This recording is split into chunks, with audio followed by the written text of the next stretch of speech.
Okay, so I don't know if you guys heard about this. There was a white nationalist rally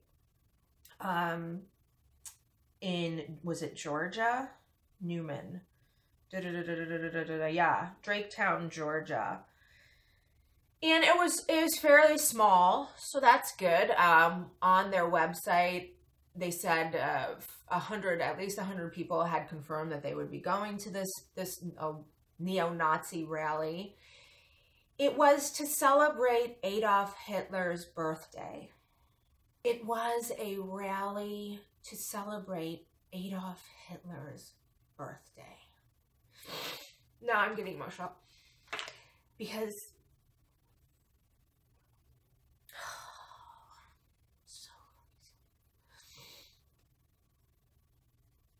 my family died in the concentration camps, so it's just pure fucking ignorance.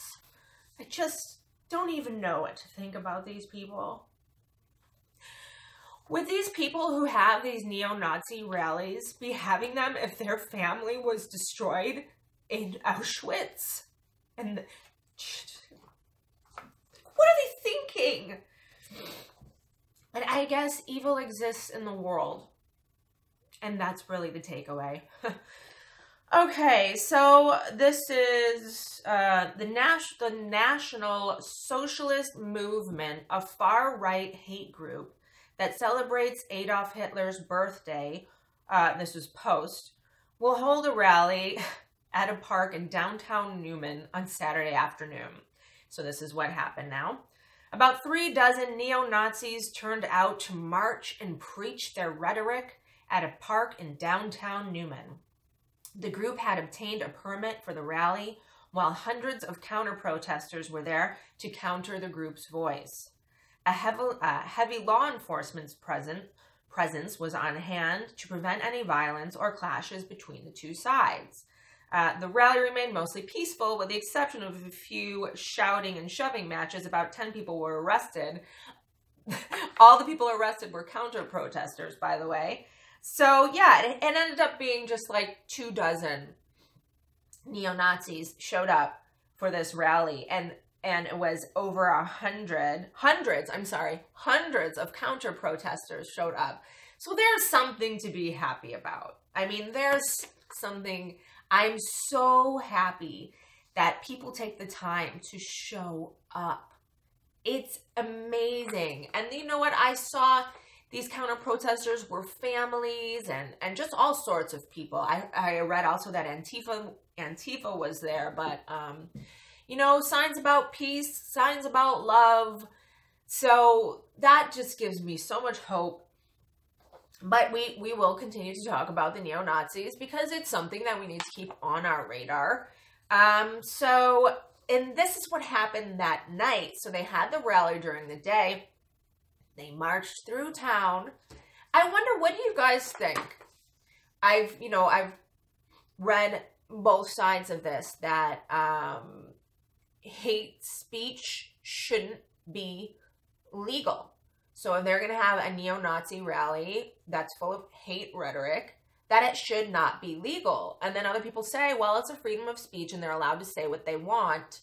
So what do you feel? Do you think that kind of a rally should be illegal, where they're having hateful rhetoric, or it's legal? It's freedom of speech. Shut it down.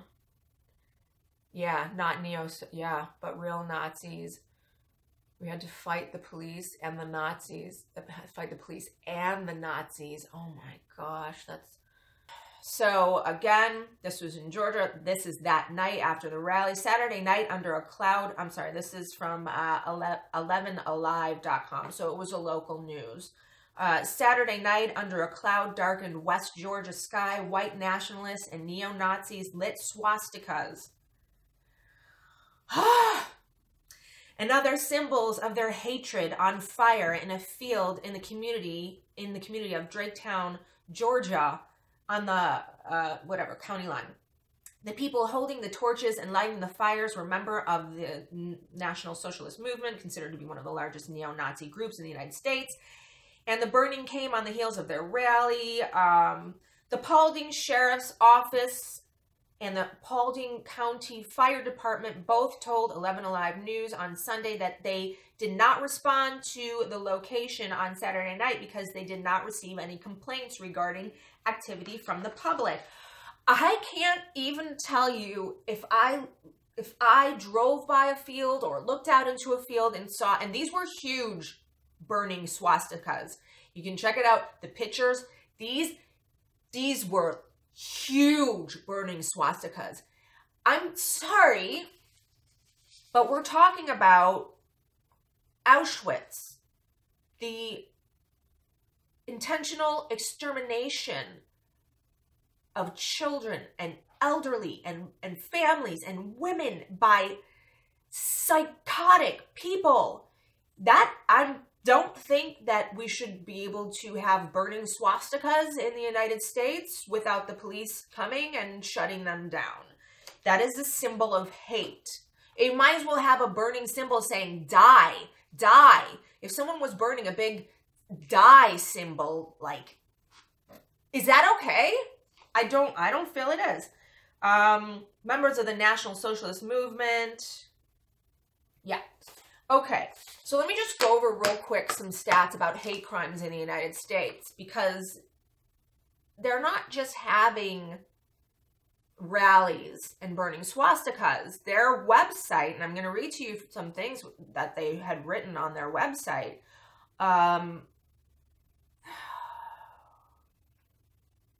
It just conjures up such hate, and then that hate turns into violence.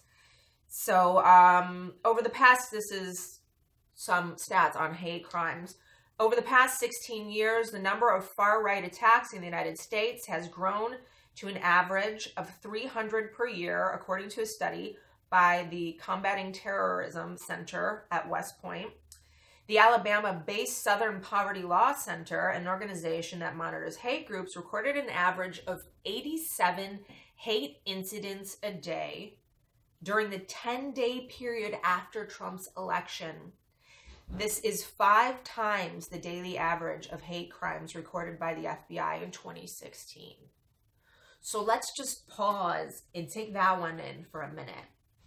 Because when Trump was running, I personally was continuously saying this kind of hate speech and hate mongering is going to influence people to then in turn commit crimes and hurt others. And everybody's like, no, Trump is Trump. He is what he is. I don't give a shit if Trump is Trump, he is what he is. When you're inciting violence, violence happens. So again, 87 hate incidents a day during the 10-day period after Trump's elections. That is 5 times the daily average of hate crimes recorded in 2015. That's not a coincidence. Many of those hate incidents targeted people of color, Muslims, Jews, members of the LGBTQ community, and others. That's very telling right there. Inciting violence. Period. It's real. So this is an FBI report, the newest report, which provides information about the offenses, victims, offenders, and locations of hate crimes, reveals that 2016 law enforcement agencies reported 6,121 criminal incidents that were motivated by bias towards race, ethnicity, ancestry, religion, sexual orientation, disability, dear God, gender, and gender identity. 57.5% were motivated by race, ethnicity. 21% were motivated by religious bias. 17% were motivated by sexual orientation. The remaining incidents were motivated by gender identity, disability, or gender bias. Now, let me just read you some things quickly from their website. So this is from the National Socialist, let me get this one right. The National Socialist Movement's website. And it's all just inciting a hate. So they have just a bunch of headlines that you can click on, all their articles, and it's all inciting hate. I'm not even sure if I think that a website like that should be able to be up. Again, we're back to freedom of speech versus, you know, what should be considered a crime. I don't know. So these are their headlines, a few that I just picked out. First of all, this is very frightening. National Socialist Arthur Jones garnered more than 20,000 votes and won the Republican primary in the 3rd Congressional District of Illinois. So one of their members is actually now, he won the Republican primary in the 3rd Congressional District of Illinois. Another headline, hate crime. Hate crime. Black Chicago teens kidnapped and tortured white disabled man. Headline, racist Dallas shooting. Racist Dallas shooting. The suspect said he was upset at white people. The suspect stated he wanted to kill white people, especially white officers. Headline, a 91-year-old Pennsylvania man who has for years lectured to school groups and others about what he said were his experiences at Auschwitz now say he was never a prisoner. Wow. Well, I'll throw that one in there, right? Because Auschwitz, it was a great place. It was all rainbows and butterflies, Auschwitz. So, yes, let's throw that one in there, that this 90-year-old Pennsylvania man who lectured for years about his experiences in Auschwitz was never a prisoner at Auschwitz. F you. Really? How dare you? If it was your families who were in Auschwitz? But you can't think that far, can you? You can't. You can't imagine what it would be like to be someone else. Just thank God you were born you. Sorry, that wasn't to you viewers. I'm probably going to get a death threat for that one. Wouldn't be the first time. Some more headlines. Rival white groups unite. Rival white groups unite. White man killed by black man at gas station. Wife seriously injured.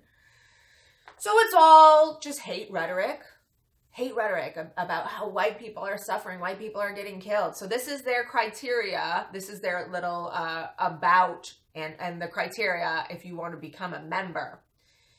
The NSM's core beliefs include defending the rights of white people everywhere, preservation of our European culture and heritage. You know what? My family was from Europe and we got slaughtered in Auschwitz. Strengthening family values. Family values like burning swastikas. Economic self-sufficiency, go for it. A reform of illegal immigration policies, of course. Immediate withdrawal of our national military from an illegal Middle Eastern occupation and promotion of white separation. Party membership is open to non-Semitic heterosexuals. So if you're not an heterosexual, don't bother signing up. Of European descent. If you really care for your heritage and for the future of your family, race, and America. That's nice. That's nice. And these are the kind of people that don't deserve our breath. But then again, when you look at the stats and that there is hate crimes and there are people being targeted for their race and their religion, their sexual preference, you know, it is something that we have to defend and fight for those people, fight for each other.